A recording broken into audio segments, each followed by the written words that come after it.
சேவன் Tamil channel நேயர்களுக்கு அன்பான வணக்கம். இந்த பூவாழை நிகழ்ச்சி ஒரு பயனுள்ள பல மூலிகைகளை மட்டும் அறிமுகப்படுத்துவது இல்லாமல் நகர்ப்பகுதியில் தோட்டங்கள்லாம் அமைப்பதை பற்றி பல்வேறு வகையான அமைப்புகள்லாம் பார்த்து நம்ம இங்கே வந்து உங்கள் முன்னிலையில் கொண்டு வராங்க.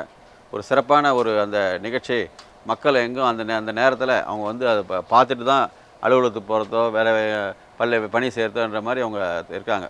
நேரடியாக ஒரு வீட்டுக்கும் இந்த தோட்டத்தை இன்ட்ரடியூஸ் பண்ணுறதுனால பல விதத்தில் அவங்களுக்கு வந்து கற்றுக்கிறாங்க. ஒரு சின்ன ஒரு டிப்ஸு வந்து அவங்களுக்கு ரொம்ப பலனுள்ளதாக இருக்குது. எப்படி தோட்டம் இருக்கிற இடத்த வச்சு தோட்டத்தை அமைக்கலாம் அப்படின்றத வந்து அவங்க பலனுள்ளதாக இந்த நிகழ்ச்சி மூலமாக பூவாழை நிகழ்ச்சி மூலமாக பார்த்து தெரிஞ்சுக்கிறாங்க. அதனால் அவங்களுக்கு வந்து நிறைய டிப்ஸ் கிடையாது. ஆர்வம் புதுசாக நம்மளும் தோட்டம் போடலான்ட்டு ஆர்வம் நிறைய அவங்களுக்கு வளருது. நம்மளும் மாடியில் தோட்டம் போடலாம், பக்கத்தில் இருக்கிற இடத்த வச்சு தோட்டம் போடலாம், செடி வளர்க்கலாம். ஒரு ஆர்வத்தை உண்டாக்குற இந்த பூவாழை நேயர்களுக்கு கண்டிப்பாக இந்த தொலைக்காட்சி நிறுவனத்துக்கு நம்ம நன்றியும் வாழ்த்துக்களும் தெரிவிக்கிறோம்.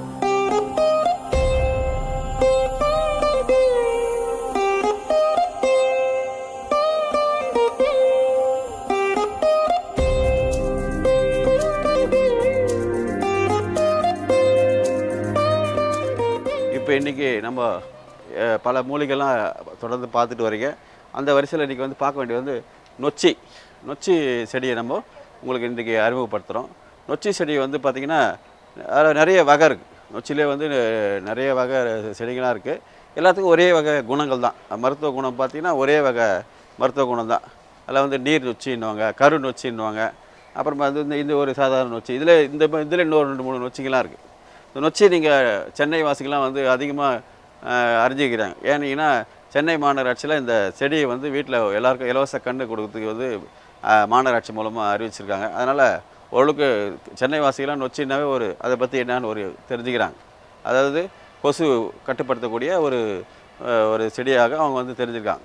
இதில் வந்து இன்னும் நிறைய இது உள்ள மருத்துவ குணங்களும் நிறைய இருக்குது. இதில் வந்து பார்த்திங்கன்னா இதில் இந்த எல்லா விதமான காய்ச்சலை போக்கக்கூடிய மருத்துவம் கூட இதில் இருக்குது. இதில் வந்து இந்த இலைகள்லாம் வேக வச்சு சாறு எடுத்து அதில் வந்து ஒரு 5ல் ஒரு பகுதியாக அந்த வடிகட்டி கஷாயம் குடிச்சிட்டு வந்தாங்கன்னா அந்த காய்ச்சல்லாம் சுத்தமாக நின்று போயிடும். கொச்சி இது சொல்லுவோம். அதே மாதிரி இதை வந்து காய வச்சு இதோட ஆவியை காய வச்சு அதை எரிய வச்சு அதோட ஆவியை பிடிச்சோம்னா தலைவலி அது போல் இதெல்லாம் கூட ஒரு குணமாகக்கூடிய ஒரு இது இருக்குது. அது மாதிரி இந்த காய்ச்சல் போட்ட இலைகளை கொளுத்துறோம்னா அந்த இதில் அந்த கொசுகளாக பறந்து போயிடும். கொசு வெட்டிடும். அது மாதிரி ஒரு இயற்கை கொடுத்த அற்புதமான இந்த நொச்சி செடி வந்து நிறைய பயன்படுத்தணும்.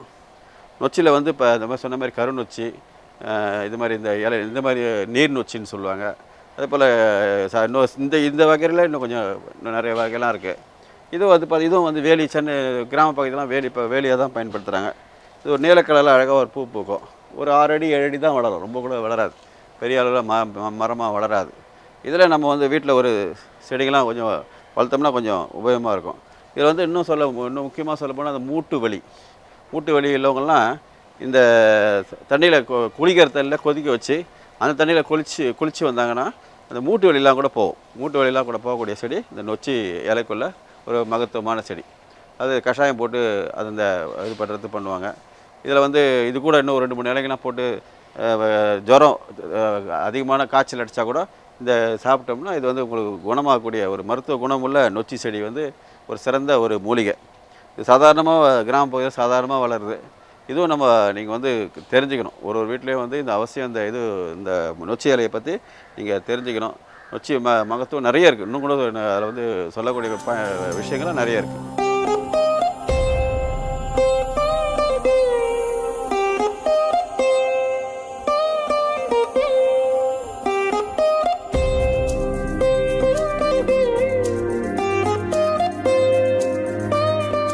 நொச்சியில் நம்ம கூடுதலாக அது மருத்துவ குணம்னு பார்த்திங்கன்னா இந்த நரம்பெல்லாம் நீக்கிட்டு ஒரு வேப்பெண்ணெய் போட்டு வதக்கி இந்த கால் கை வீங்கி போச்சுன்னா இதை வச்சு கட்டினா அந்த வீக்கெல்லாம் குறையும்.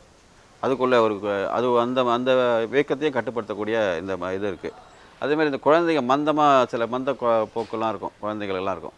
அதுக்கெல்லாம் அந்த கஷாயம் போட்டு இது கூட இன்னும் 2-3 இலை இன்னொலாம் இலை அது போலாம் சேர்த்து கொடுத்தோம்னா கஷாயம் கொடுத்தோம்னா அது அந்த குழந்தையோட அந்த மந்தத்தன்மை போகும்.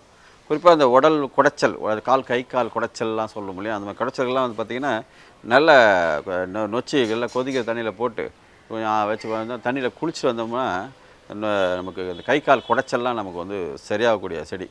இது வந்து ஒவ்வொரு வீட்டில் ஒரு 2 தொட்டியில் வைக்கலாம். அது தொட்டியில் வச்சிங்கன்னா நம்ம மழை காலத்தில் அந்த கொஞ்சம் காஞ்ச இலைகள்லாம் சேகரித்து வச்சுக்கலாம்.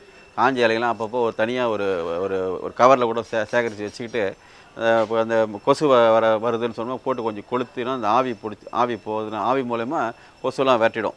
இந்த ஆவியை நம்ம முகர்ந்தாலே ஒரு சில அதாவது தலைவலி போன்ற இதெல்லாம் வந்து சரியாகும். நொச்சியுடைய ஆவி பிடி அதாவது நம்ம ஜலதோஷம் அது போல எல்லாம் இருக்குல்ல, அது கூட நொச்சி தழையை போட்டு கொதிக்க வச்சு தண்ணி போட்டு ஆவி பிடிக்கலாம். ஆவி பிடிச்சோம்னா அந்த ஜலதோஷம், இந்த மூக்கில் தண்ணி ஒழுகுதெல்லாம் கொஞ்சம் கட்டுப்படுத்தக்கூடிய ஒரு நொச்சி செடி இது. இது ஒவ்வொரு வீட்டில் ஒரு ஒரு பெரிய தொட்டி வச்சோம்னா ஒரு 2 தொட்டியில் வளர்க்கலாம். கொஞ்சம் வளர வெட்டி விடலாம். ரொம்ப பெரிய பூவாக கலையாக வளர வெட்டி விடலாம். ஒரு இந்த இலைகளை காஞ்சி போன இலைகள்லாம் சேர்த்து வச்சு நம்ம அந்த தேவையான காலத்தில் நம்ம பயன்படுத்திக்கலாம். ஒரு மருத்துவ குணம் சில செடி வந்து அவசியம். ஒவ்வொரு வீட்லேயும் ஒரு செடிகளை வளர்க்க வேண்டிய முக்கியமான செடிகளில் இது ஒரு நொச்சி வகை. இதில் ஒரு 4-5 வகைலாம் இருக்குது. எல்லாத்துக்கும் ஒரே மாதிரி குணங்கள் தான் உள்ளது. அதை நீங்களும் வந்து அவசியம் ஒவ்வொரு வீட்லேயும் கண்டிப்பாக வளங்கன்னு நாங்கள் தெரிஞ்சுக்கிறதுக்கு. மீண்டும் ஒரு நாள் அடுத்த ஒரு மூலிகையுடன் உங்களை சந்திக்கிறேன்.